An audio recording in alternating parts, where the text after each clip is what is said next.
ॐ शङ्खचक्रधरं देवं घटिकाचलवासिनं योगारूढम् आञ्जनेयं वायुपुत्रं नमाम्यहम्. ಇಂದು ಚೈತ್ರ ಮಾಸದ ಪವಿತ್ರ ಶನಿವಾರ. ಸ್ವಾಮಿ ಆಂಜನೇಯನನ್ನ ನೆನೆಯಬೇಕಾದಂತಹ ಮುಖ್ಯ ದಿನ ಅಂತ ಹೇಳಬಹುದು. ಯಾವುದೇ ದೋಷಗಳಿರಲಿ, ಯಾವುದೇ ಸಂಕಟಗಳಿರಲಿ, ಇಂದು ಆಂಜನೇಯನನ್ನು ಭಕ್ತಿಯಿಂದ ಧ್ಯಾನ ಮಾಡಿ ಮನಸ್ಪೂರ್ವಕವಾಗಿ ಪೂಜೆಯನ್ನು ನೆರವೇರಿಸಿದ್ದಲ್ಲಿ ಎಲ್ಲ ಪಾಪಗಳು ಪಾತಕಗಳು ನಾಶವಾಗುತ್ತೆ ಅಂತ ಹೇಳಬಹುದು. ಇಂತಹ ಪವಿತ್ರ ದಿನದಂದು ಉಚ್ಚರಿಸಲೇಬೇಕಾದ, ಪಠಿಸಲೇಬೇಕಾದ ಮುಖ್ಯವಾದ ಆಂಜನೇಯ ಸ್ವಾಮಿಯ ಮಹಾಮಂತ್ರದ ಪಾರಾಯಣವನ್ನು ಈ ವಿಡಿಯೋದಲ್ಲಿ ಮಾಡೋಣ. ವಿಡಿಯೋನ ಸ್ಕಿಪ್ ಮಾಡದೆ ಪೂರ್ತಿಯಾಗಿ ಆಂಜನೇಯನ ಮಂತ್ರವನ್ನು ಭಕ್ತಿಯಿಂದ ಆಲಿಸಿ. ತಡ ಮಾಡೋದು ಬೇಡ, ಈಗ ಪಾರಾಯಣವನ್ನು ಶುರು ಮಾಡೋಣ. ॐ शङ्खचक्रधरं देवं घटिकाचलवासिनं योगारूढम् आञ्जनेयं वायुपुत्रं नमाम्यहम्. ॐ शङ्खचक्रधरं देवं घटिकाचलवासिनं योगारूढम् आञ्जनेयं वायुपुत्रं नमाम्यहम्. शङ्खचक्रधरं देवं घटिकाचलवासिनं योगारूढम् आञ्जनेयं वायुपुत्रं नमाम्यहम्. ॐ शङ्खचक्रधरं देवं घटिकाचलवासिनं योगारूढम् आञ्जनेयं वायुपुत्रं नमाम्यहम्. ॐ शङ्खचक्रधरं देवं घटिकाचलवासिनं योगारूढम् आञ्जनेयं वायुपुत्रं नमाम्यहम्. ॐ शङ्खचक्रधरं देवं घटिकाचलवासिनं योगारूढम् आञ्जनेयं वायुपुत्रं नमाम्यहम्. ॐ शङ्खचक्रधरं देवं घटिकाचलवासिनं योगारूढम् आञ्जनेयं वायुपुत्रं नमाम्यहम्. ॐ शङ्खचक्रधरं देवं घटिकाचलवासिनं योगारूढम् आञ्जनेयं वायुपुत्रं नमाम्यहम्. ॐ शङ्खचक्रधरं देवं घटिकाचलवासिनं योगारूढम् आञ्जनेयं वायुपुत्रं नमाम्यहम्. ॐ शङ्खचक्रधरं देवं घटिकाचलवासिनं योगारूढम् आञ्जनेयं वायुपुत्रं नमाम्यहम्. ॐ शङ्खचक्रधरं देवं घटिकाचलवासिनं योगारूढम् आञ्जनेयं वायुपुत्रं नमाम्यहम्. ॐ शङ्खचक्रधरं देवं घटिकाचलवासिनं योगारूढम् आञ्जनेयं वायुपुत्रं नमाम्यहम्. ॐ शङ्खचक्रधरं देवं घटिकाचलवासिनं योगारूढम्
शङ्खचक्रधरं देवं घटिकाचलवासिनं योगारूढम् आञ्जनेयं वायुपुत्रं नमाम्यहम् ॐ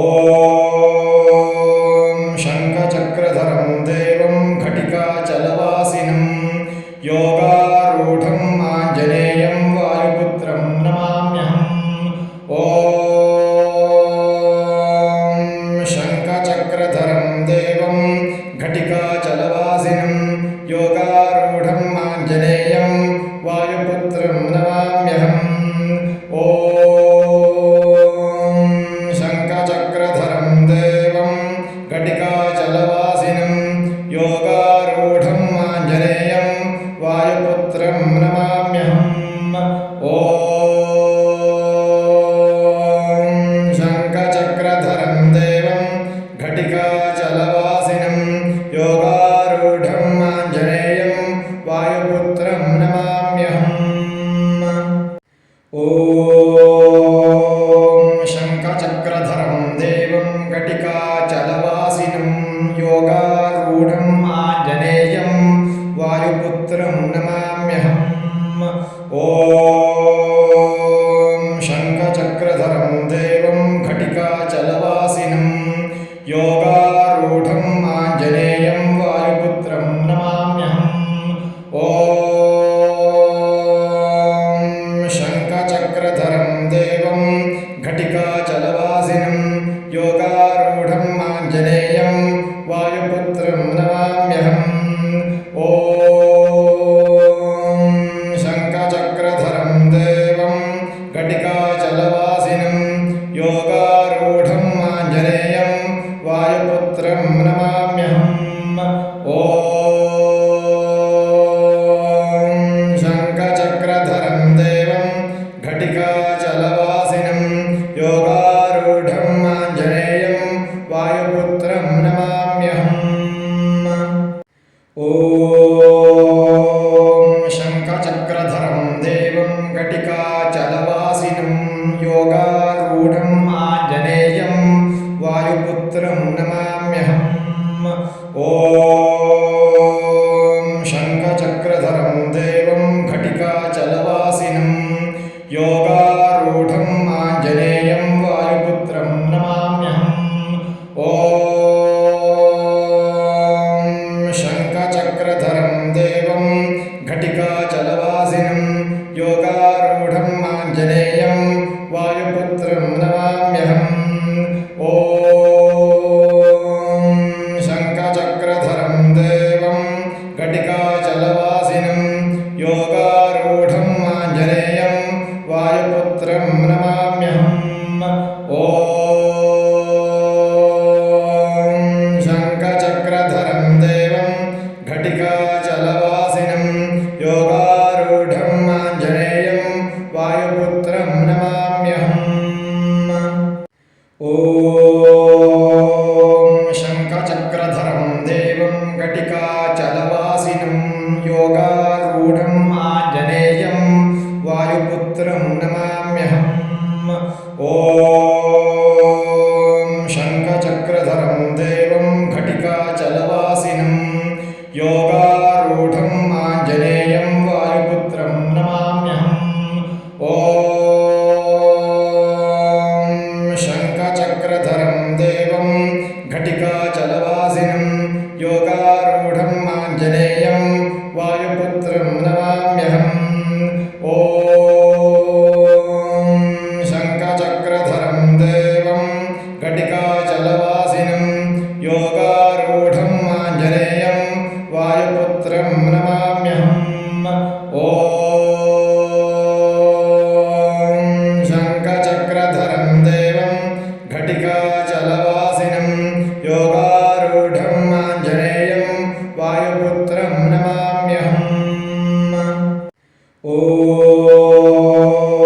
शङ्खचक्रधरं देवं घटिकाचलवासिनं योगारूढम् आञ्जनेयं वायुपुत्रं नमाम्यहम् ॐ शङ्खचक्रधरं देवं घटिकाचलवासिनं योगारूढम् आञ्जनेयं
देवं घटिकाचलवासिनं योगारूढम् आञ्जनेयं वायुपुत्रं नमाम्यहम्।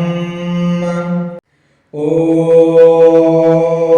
शङ्खचक्रधरं देवं घटिकाचलवासिनं योगारूढम् आञ्जनेयं वायुपुत्रं नमाम्यहम्। ॐ